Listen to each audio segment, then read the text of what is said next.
So the next in the letters is A, which means accommodative. Again, this is also related.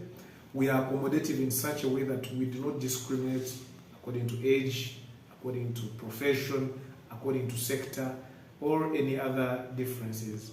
Our association welcomes lawyers, welcomes doctors, welcomes engineers, welcomes young people, welcomes women, men, and all that.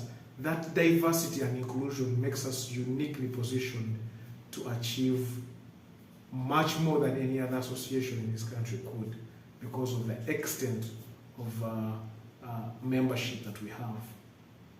The next is R. R means regionally reaching. This means that our association is actually underway into establishing what we call UFLA chapters at grassroots level. We are starting at district level, and we are translating our content into local languages such that even the people that are out of towns and have not gone to school can be able to relate with this information.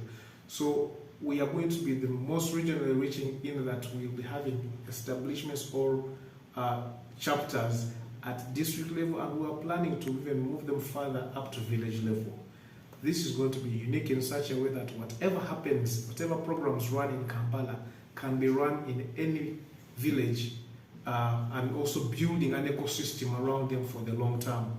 So this business of people coming from Kampala, going to Arua, going to Bushenyi, going to Kazo, going to Mbale to conduct trainings for 3 days is going to end. We want to, for sustainability, we believe in building capacity at grassroots level to be able to impact our people more. Then the last one is E, which is eternal, meaning that the need for financial literacy is eternal, really. As long as humanity still exists, we must make sure that programs are continuously improved and continuously transmitted in a way that people can easily relate and understand.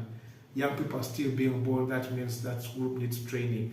Even those who are already in the sector need updates with the latest technologies, the latest consumer protection guidelines, the latest products that can help us deepen our financial inclusion, but ultimately become much more better off. So that is where we become the rarest organization. Number one will be the richest, and I've given you a foundation for that. Will be the most accommodative, and I've told you we are not discriminative in any way, whether by profession. We will be the most regionally reaching. That's the effort we are already embarking on. And eternal, meaning that we are here for generations and generations. So I encourage you, for those that have not yet joined the association, please come on, join in. We have 8 modules for foundational modules for training, but most importantly, we have mentorship programs for consistency across board and across the country. Thank you, and I look forward to working more with you to improve not only our individual lives financially, but also our communities and nation at large. Thank you.